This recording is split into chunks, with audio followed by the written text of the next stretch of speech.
He was commissioned as a distinguished military graduate into the U.S. Army as an armored tank second lieutenant, completed the National War College and Army Ranger School. Or have the greatest respect for his 39-year active duty military career that included command positions with the U.S. Army, Europe, and simultaneously NATO's Land Component Command, Korea-U.S. Combined Forces Command, and United Nations Command. He led units patrolling the Iron Curtain between East and West Germany. And some of you may even remember seeing him on television during Operation Desert Storm, Desert Shield, when he served as General Schwarzkopf's executive officer, a distinguished career dedicated to service in the cause of liberty and freedom. The level of command is astounding, as he had led 1.5 million soldiers under his dedicated and respective command. Think about that for a minute. We are so fortunate to have such a monumental figure among us working together in Chattanooga, as he is a true visionary. It would take me well into the hour to tell you all about General Bell's military career, but I'd like to give you a small glimpse of who General Bell is. When asked what he considered as his most valuable lesson learned in leadership, military leadership, he replied, "Always do what is right. Look in some type of mirror, and once a day, and ask the question, did I do what is right today? If the answer is yes, then continue along the course that you have set. If you have any doubt, then make changes right now in your personal and professional life. Always do what is right, because the harder right is always better than the easier wrong." So today, it is my pleasure to introduce my dear friend and Chattanooga's 4-star General, General B.B. Bell.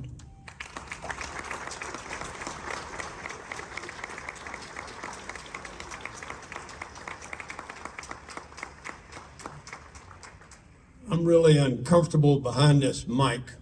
Is y'all recording this? You don't care, do you? Good.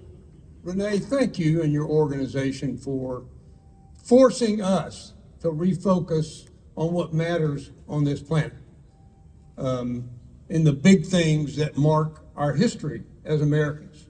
And certainly 911 is one of those. I want to thank our police force that's here today, both county and city. God bless you all. You know, it used to be the cop on the beat, I don't know, he or she was just a member of the community, but now every time they go up to a traffic stop, every time it's a life and death moment for them. Most of the time, obviously, it all works out fine, and whoever was speeding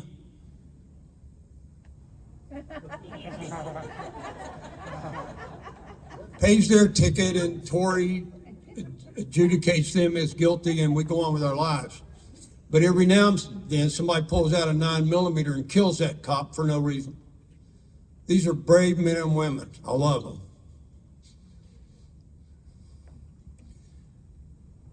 I was asked to talk about 911. It's a little tough. I got to get through this because I lost a ton of friends that day, as you'll know here in a minute. And to talk about 911 from my foxhole is totally irrelevant for you. You don't care, I hope, where I was or what I did or what I've ever done. That's not important to you, I hope. What is important to you is why you're here. You celebrate America, and you want to find out a reason to carry on the tradition that Renee has set for us. And so there's just one little piece in my story that I want to focus on. When I get there, unfortunately for you, I got to tell the whole story.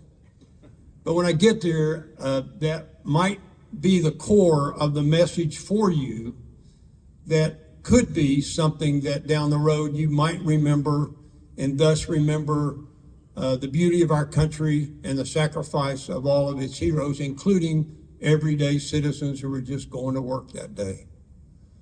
So if you would bear with me for 15 or 20 minutes while I tell you my story.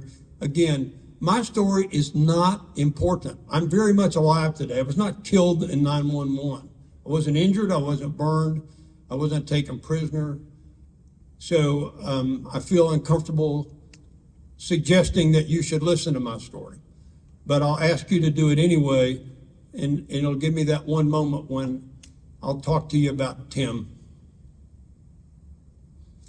Okay, so I was a 3-star general back in that day, 2001, believe it or not.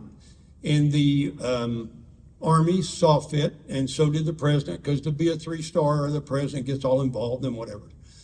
To be a corps commander, that's a pretty big deal in the Army. There are 4 corps in the Army, 18th Airborne Corps and 5th Corps and 1st Corps, I Corps. And then there's 3rd Corps. 3 Corps is your big armored corps. It's where all the tanks are, not all of them, but it's a ton of tanks. And it's headquartered out at Fort Hood, Texas, with soldiers in Texas, Oklahoma, Colorado, and Kansas, principally. That's where all the folks are. And about, in peacetime, about 70,000 soldiers in 3 Corps. And so that's where my wife, Katie, and I were, and had only been there a short while. And got to know our congressional delegation there in Texas pretty quick, because that's where all the money came from for all my installations, but especially Fort Hood, where my headquarters was. So I got to know them, and I particularly got to know, our local representative. I say local, our representative and our senators. So on the 10th of September, 2001, I'm sitting there at Fort Hood. And by the way, I got rid of my book because I don't. If I have to read to you about 911, you should hang me immediately. So you could hang me anyway, but I'm not going to read to you about 911. At any rate, I'm sitting at my headquarters at Fort Hood, and Gary came in, my aide-de-camp, who himself is a 4-star general now, and he said, "Sir, it's time to go." I said, "Yeah, you're right, let's go." And we were headed to Washington to brief our congressional delegation on a range of things that I needed for my corps and I needed for my installation at Fort Hood, Texas specifically. And on this trip, I was going to brief a lady, senator. She was a senator named Kay Bailey Hutchison. For all of you old timers, you've heard of this lady. She was a very powerful senator, a terrific lady, and a great patriot. So we flew to Washington military aircraft and landed and went to our quarters at Fort Myer. Fort Myer is the Army quarters that overlooks the Pentagon and tends to a lot of things, but it's where the 3rd Infantry, the old guard, the Presidential Guard is housed. Where all the folks that tend to the unknown soldier, they live at Fort Myer, et cetera, et cetera. Along with Arlington Cemetery, it falls under the purview of Fort Myer. But also, if dumb generals come walking in, they have quarters that they put you in so you can go to the Pentagon the next day and do whatever you want to do in the Pentagon. So we spent the night at Fort Myer, and then at 7 o'clock on the 11th of September, we went down to the Pentagon. And I wasn't assigned to the Pentagon at the time. So we went to a place called this is an acronym, FORCECOM Liaison Office. Most of you have never heard of that acronym and don't care, but it's an acronym for Forces Command, which also doesn't make much sense, but it's the headquarters that owns all the Army in the United States physically, not in Europe or in Asia or whatever, but if you're assigned to the Army in America on the continent of the United States, you belong to FORCECOM. And their headquarters was at the time at a place called Fort McPherson, Georgia. They had a liaison office in the Pentagon so that wayward subordinate generals like me could go in there, sit down, read some intelligence stuff to see if the world was still there, read the news and articles, talk to whomever, and finish preparing for whatever you were going to go do, whether it's a briefing to the Joint Chiefs or even going over to Capitol Hill.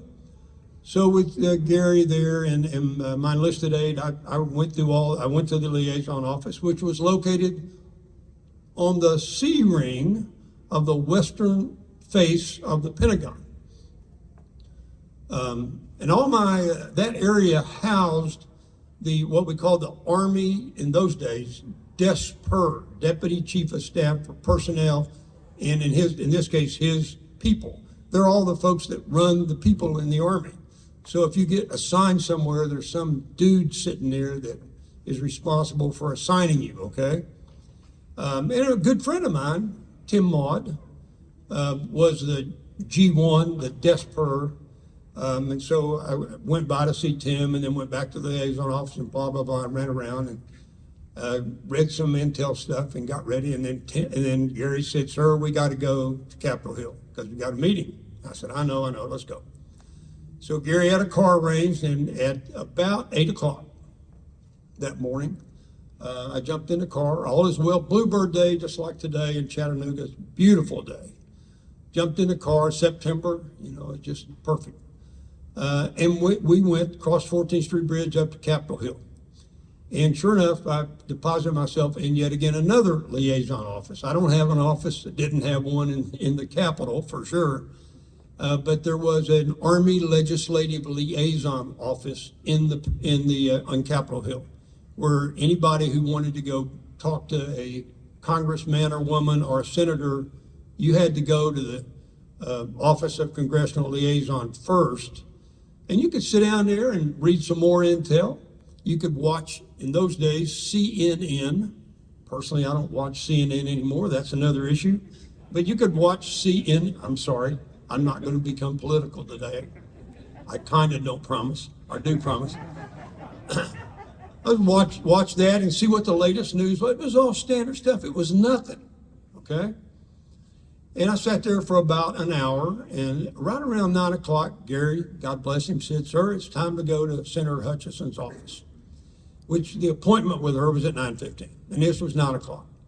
And right then, CNN broke to a news flash that an aircraft had run into one of the towers in New York, and they didn't know exactly what was going on. And I sat there and thought, this is World War II. You may recall in you probably don't recall in World War II, and I don't either. But historically, we had a bomber run into the Empire State Building in World War II. A terrible crash, an accident. A big, I think it was a B-17 bomber. It was terrible. So I sat there and thought, some idiot in a private plane, a Cessna or something, has run into one of the Trade Center towers. And, God bless them. I'm sure they're dead, but hopefully this is no big deal. And then I saw the camera come on. They got their camera up there in New York, come on. And you could tell instantly that it was a very large aircraft that had hit that building, because the slice that the wingspans cut through the building went from side to side of the building. And that was a huge building, very wide. And I just sat there and looked at that thing, and it didn't dawn on me what was going on, other than how in God's name could an airplane of that size, whomever owned it, run into a giant building on a Bluebird Day? It's just not possible. And we began to talk about it and speculate and whatever. And then there was this enormous confusion in CNN. I mean, they were yelling at each other and screaming, and you're sitting there watching this thing. What is going on? Besides, this building was burning. And then they switched the camera to the other building. And sure enough, a second aircraft. And of course, that did it for all of us. I said, "Gary, there's been a damn terrorist attack." And somehow they crashed into the World Trade Tower, both towers. And quite frankly, I said to him straight up, "We got to get the hell out of here. Call Senator Hutchison and tell her we're not coming. We're going back to the Pentagon so I can get back to the liaison office, talk to my command, and get them ready for war. Because we're going to war. You can smell it right now." And he said, "Sir, I got to run around." I said, "I'll meet you out front." So I ran out of the Capitol and stood there.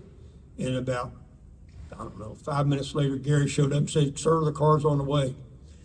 And I'm looking that way, across the Potomac, about 4 miles away, at the Pentagon. That's where I wanted to go, when the Pentagon exploded in front of my very eyes. Now it's 4 miles away, and it was just surreal. And I've been in war before. This was a war zone. I'm just looking at the Pentagon, blow up in front of my eyes. I said, dear God, Gary, it's not that we're under attack in New York. The United States is under attack. And I said, we're not going to the Pentagon. It's not going to do me any good to go there.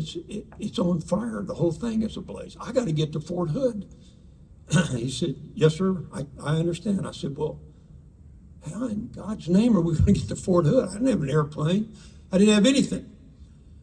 So, and looking at this thing, I then said to Gary, I said, look, we're going to Fort McNair.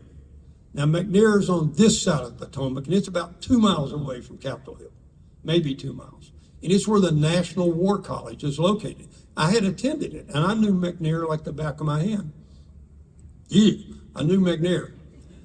And so I said, Gary, where's the car? And he said, sir, you can forget the car. Look out there on the streets. And as you can imagine, everybody was running out of their offices all over Washington into their cars. It was instant gridlock. Nobody could move anywhere. You could see it just happening. It was like checkers falling down on top of themselves.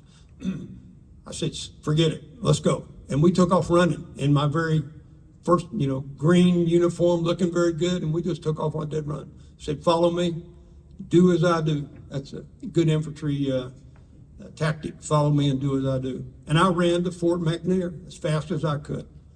Got to the front gate, gave my credentials. I said, take me to your headquarters. Got to the headquarters, and I said, by the way, I'm in charge right now because I'm the senior officer. And here's what we're going to do. One, get me a phone. I want to call my boss at FORSCOM, which I did. It's General J. Hendricks, a great guy. I don't know if any of you know Jay or not. 4-star general at the time. And I said, sir, this is BB. I'm in Fort McNair. The whole place is burning down. I need to get to Fort Hood. Sir, is there anything you can do to help me? And he said, maybe. The government gives the FORSCOM commander an airplane all the time. He's always got it available. He said, it's at Andrews Air Force Base right now. He said, it's up there for some reason. I don't even know what they're doing up there, but that's where they are. Let me call and see if I can get you my airplane. He said, military traffic is still operating. All civilian air traffic shut down. I said, okay. 5 minutes later, Jay called me back and said, my aircraft's going to be ready for you in 30 minutes. Get to Andrews Air Force Base. Yes, sir. And I turned to Gary and I said, can't be done, can it, Gary? He said, no, sir, it can't be done. It's gridlocked. This is a great point. I turned to the colonel that was there and I said, find me a great sergeant right now. And I said, the only criteria is he or she have got to be from right around here somewhere. Just find me one who's from here, born and raised. Sir, I don't know what to, just find one. 10 minutes later, this colonel came back with a great staff sergeant who was from that area. And I looked him in the eye and I said, Sergeant, do you know anything about this area? He said, sir, I know everything about this area. I was born and raised here. I said, good. Get me and my aide-de-camp to Andrews Air Force Base right now. He said, sir, follow me to my car. We jumped in his private car, and I can only then describe the ride that we took as Mr. Toad's Wild Ride. God bless this young man. We went through yards, back alleys, baseball fields, and everything else you can imagine except roads. And 1 hour later, we arrived at Andrews Air Force Base. Now, understand, normally from that location, I've done it 100 times. It's a 45-minute drive. And this great sergeant made it in an hour, not using America's roads. And with my hands totally white and numb, we jumped out of the car. I thanked him forever. Never saw him again. I wish I could find him. What a great, typical non-commissioned officer in America's military. Give them a mission and get the hell out of their way right now. And if you want to get in their way, it ain't going to work. Whatever you want done, just get out of their way. At any rate, sure enough, Hendricks' plane was there. We jumped on a plane, took off right then, and flew right over the Pentagon. And that's when it really dawned on me, because I could look straight down on the Pentagon. And the west wall was gone. And the D ring, the next ring, was gone. And the C ring, and I could see the liaison office where I had been, was there. but it was in flames from the jet fuel that had spewed into it. And I knew that everyone was dead in the E-ring or the D-ring. And I knew that was likely my close friend, Tim. And then I was fearful for those who were in the C-ring, the secretaries, and they were just regular people that went to work that day. Flew on the hood and got in there and went to my office, and I'd already called the head and said, I need an intel briefing. I need the installations secured in all of our states that I had military posts I was responsible for. So, we had machine guns out and the whole deal, figuring that there would be an attack. We didn't have any idea. But what they told me was that, among other things, that at the Pentagon, the D-ring had been destroyed and the C-ring and the E-ring, and that most of the people that were killed there, 126, not on the aircraft, but in the Pentagon, were Army Des-Per people. I said, okay, have they found Tim Maud? No, sir, he's missing. Okay. I'll explain that momentarily. When I left the Pentagon that morning, I left my briefcase in my liaison office because it's full of classified material. And I, of course, wasn't worried about the briefcase, but I just want you to know that for a moment. I left it there because I didn't want to take it over on Capitol Hill and, have a security issue. Anyway, as the days went on, and I learned about the Flight 96 from United Airlines that brave patriots took down over Pennsylvania. I learned more details about what happened in the Pentagon and what happened in New York. As I learned more and more about that, I sat there and thought, what if for me, my meeting with K. Bailey Hutchison had been an hour later and I was still in the liaison office? And I thought about Flight 96, who our intelligence determined later on, didn't take them long, was going to use the mall in Washington as a lineup for hitting the Capitol building. And I said to myself, why did God let me walk away from this? I could have, maybe should have been killed in the Pentagon. I could have, maybe should have been killed in the Capitol building. But I have a scratch on me. But all my friends did. And it affected me. When I talked to Terry, Tim's wife, about a week later, she's a good friend, Katie and I talked to her. She was fairly upbeat, and she said, just between us, they can't locate any of Tim's remains or a lot of the folks' remains. They're incinerated. But she said, I thank the Lord. They found his wedding ring, his wedding band, and I've got it. I'm sorry, June, I know you're thinking about your husband and what happened and fire. But that's the last time I ever saw Tim and dozens of other people that I'd grown up with in the Army. I just happened to be assigned to Fort Hood, and they just happened to be assigned to the Army in the Pentagon. And then, we had this great speech by President Bush, unrehearsed, on that pile of rubble in New York, where he let the terrorists know that they would hear from all of us soon.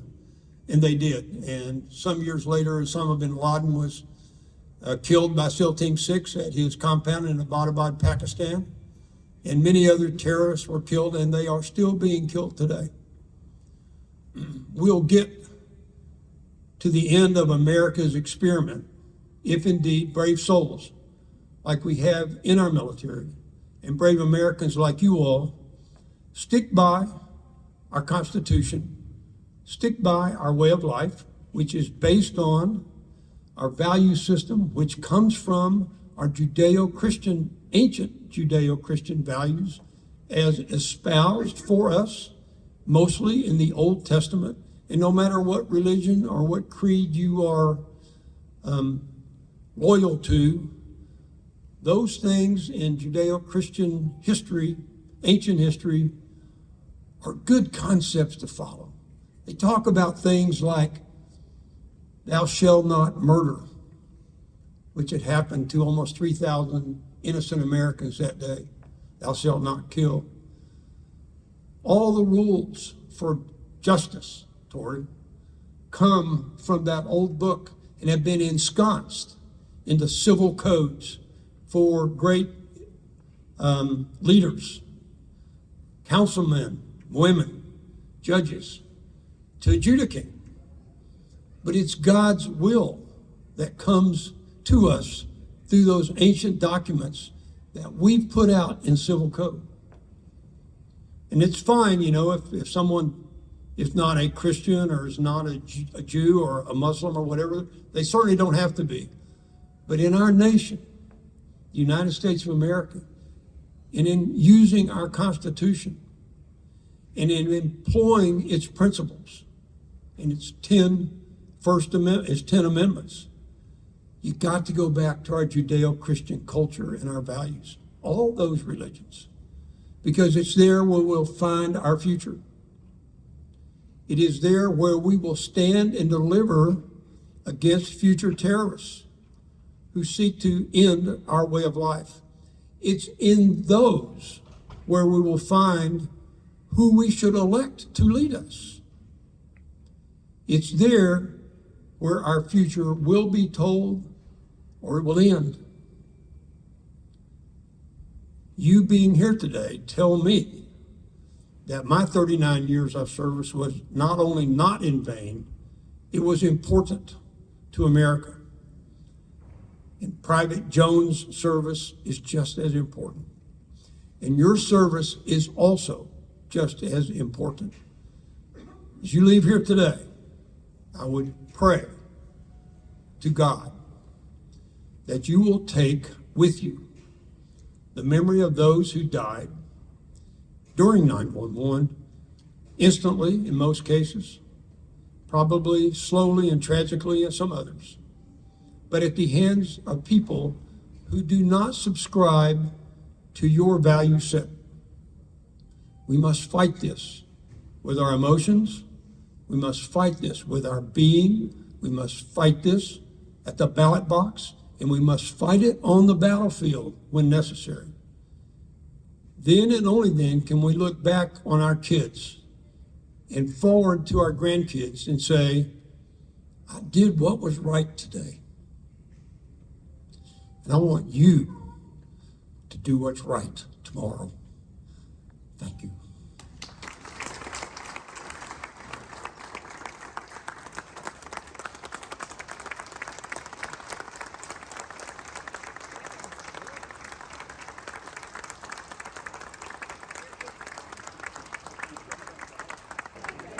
Okay, good. Today was photos.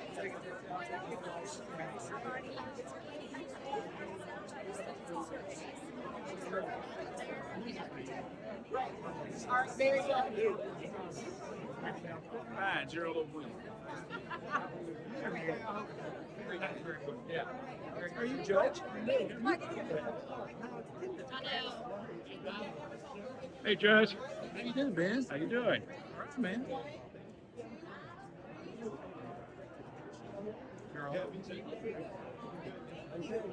right, let's yes. Oh, I got it. Yes.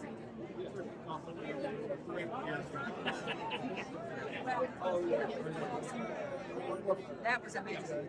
No, sincerest.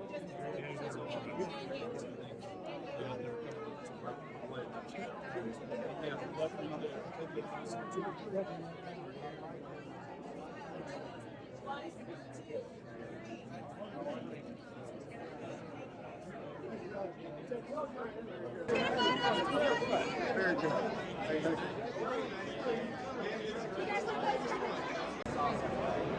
Got one. Man, you filming us? Yeah, this is video. I'm a video guy. Hey, video guy. Thank